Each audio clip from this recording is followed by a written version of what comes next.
If you play a brass instrument, then you're undoubtedly going to be very familiar with how you produce a tone on that instrument.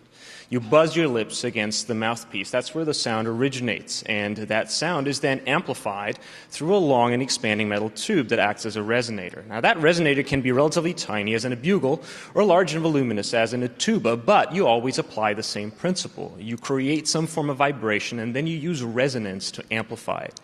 Now, when we as humans speak or sing or scream, we actually use the exact same principle. We produce vibration, and then we use resonance to amplify it.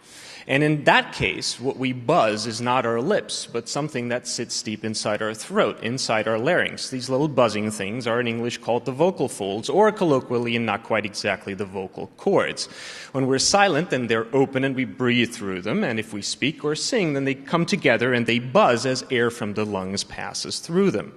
And then what can we use as a resonator? Well, essentially the rest of our body, starting with our cranium, our head, the throat itself, the chest, the torso, the abdomen, all the way down into our pelvis.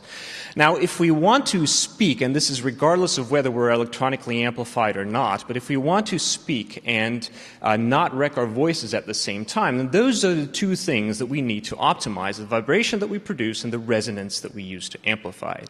Now, let's start with vibration. Going back to the brass player, if you want to play a brass instrument with chapped lips, then that's going to be uncomfortable and your sound is not going to be very smooth because you can't get a good lip buzz. Well, the same thing is true as if your vocal folds are irritated or dry.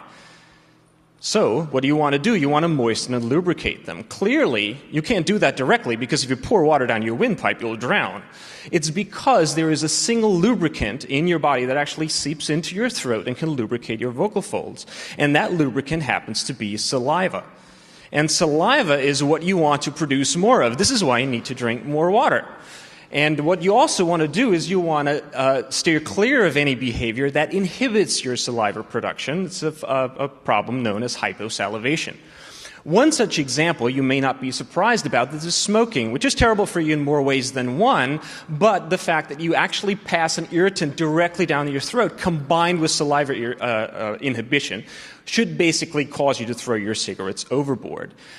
Perhaps not quite as obvious is certain fruit juices are highly acidic or relatively acidic, and those turn your saliva acidic as it seeps into your throat. It may irritate your vocal folds. So on the day you're speaking, you might want to steer clear of the orange juice. There are other things where it's even less obvious that they're acidic because they're sugary, and you have these bacteria in your mouth that will jump on them and then turn your saliva acidic again. This is the very well-known cause of tooth decay and cavities, but it also irritates your throat. So, in terms of what you want to drink on the day that you're speaking, just stick to water, fresh water, and lots of it. Just make sure that you hit the bathroom before you hit the stage. That's basically all that you need to remember. Now, with that said about vibration, what can we do to improve our resonance? Well, surely most of you have heard about speaking posture. You know, the kind of things like stand with your feet shoulder width apart, bend your knees slightly, don't cross your legs, don't obstruct your chest with your arms. But what it really boils down to is just relaxation. If you have a normal, natural, relaxed stance while you're speaking, what this will enable you to do is to actually detect the resonance that's happening in your body, and this will help you as positive feedback for your stance. Another little trick that I can share with you is for some speakers it works very well to speak in a slightly lower pitch than your normal conversational voice. This is what I'm doing right now. I'm speaking slightly lower than my normal talking voice, and I can actually feel the vibration, the resonance happening in my chest and in my abdomen.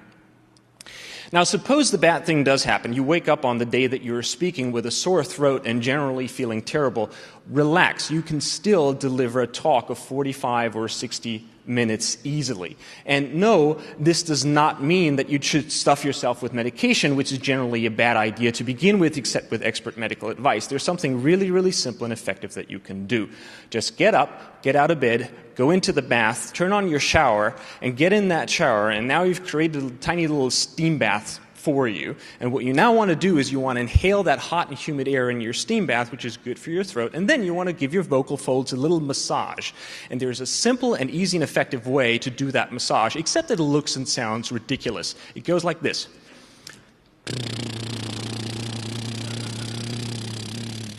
Try it next time. Thank you.